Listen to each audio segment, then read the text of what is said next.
I'm going to talk about a bigger picture kind of conversation with you here, Goodman, because we hear these numbers get thrown around all the time. Nigel Pack got $400K a year for 2 years, right? Adama Sanogo is getting offered $800K. There's big numbers that are getting thrown out there for what Jesse Edwards got to go to West Virginia, for what these guys are getting to go to Arkansas, for what players got last season to go to Texas Tech. How inflated are those numbers, and what are guys actually getting when it comes down to it? And two, is there any way for the players to have some level of protection where if they get that number offered to them, they know that they're actually going to get that number paid to them when they get to that school? Number one, I would say you cut the numbers you're hearing in half. I think that's probably about accurate. I was hearing for the West Virginia guys, Creasa and Jesse Edwards, people are saying $600,000-$700,000.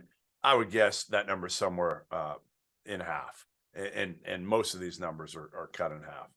I also think it's one of those things now where you get beat for a player. What does every staff say now? Well, it was NIL. They offered more money. Couldn't compete with that, right? That's what you're going to hear now as the excuse why you didn't get a kid. And sometimes it's valid, right? Sometimes it's valid, but sometimes it's not. But it's an easy way of saying, in the old days, when I was covering recruiting, it was always, well, if they didn't get the kid, it was he cheated, right? They cheated to get the kid. Now it's they got more NIL. Yeah. Well, think about it like this for people listening. Think about it like this. Let me tell you guys about our sponsor for today's episode, Athletic Greens. I started taking AG1 a few weeks back. When we get in the middle of college hoop season, it can be hard for me to eat and drink as healthy as I probably should be, especially in late February and March when the schedule gets really busy. But I found that I've felt better as I've made AG1 a part of my daily routine. I take AG1 in the afternoons after the coffee is worn off and once the itis post-lunch is kind of set in. And what I found, my energy levels are up. It's improved my digestion. And as a result, I'm not only more efficient and productive in the most important time of the year for me and for the field of 68, but I'm working out more consistently. I just feel better. AG1 is so much more than just a greens powder. It's comprehensive health and the power of habit in one. Covering my nutritional basis for the day literally could not be easier, which is why I trust Athletic Greens. I just mix one small scoop of the AG1 formula with water, and I drink it every single afternoon. Done. Just like that. I also like that it only costs $3 a day. The price is right. If a comprehensive solution is what you need for your supplement routine, then Athletic Greens is the answer. They are giving you a free 1-year supply of vitamin D and 5 free travel packs with your first purchase. Free! Just go to athleticgreens.com/field68. That's athleticgreens.com/field68. The link is in the description below. Check it out. Support the field of 68 and feel better about yourself. Who wants the numbers for what players are getting paid put out there? It's not going to be the players, and it's not going to be the staffs that got those players committed. It is going to be the staffs that got beaten. It's going to be the other staffs in the country.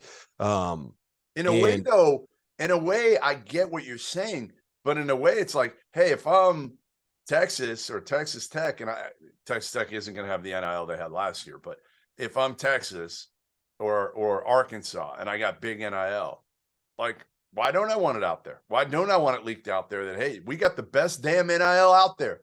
Come here.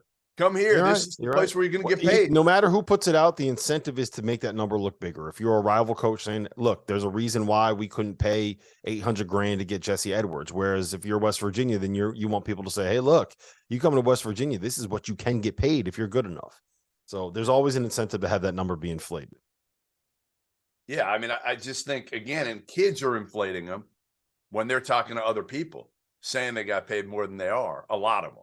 Right. So that's kind of where it starts. And it's like a game of telephone.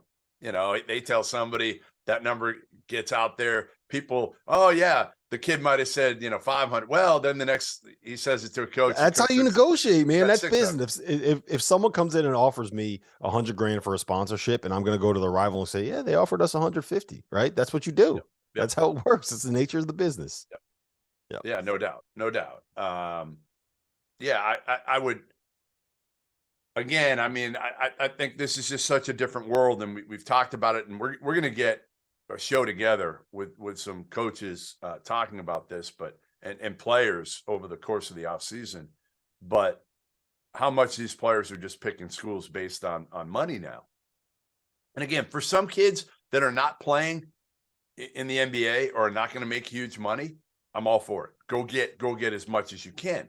But for some kids who are picking it based on money instead of fit and where they can have the potential to show what they can do and the opportunity maybe to either get to the NBA or make good money playing overseas for the next 10 or 15 years, I think that's very short-sighted by them and their people around them, whether it's their parents, their mentor, their AAU coach, their high school coach, whoever it is. Again, if you're talking huge money here, that's life-changing money, I totally get it, and I would do the same damn thing if I were them. But if the money is not dramatically different, then I think you got to look at fit, where you can thrive, where you can have the opportunity to play, as opposed to potentially maybe having to fight other players for minutes.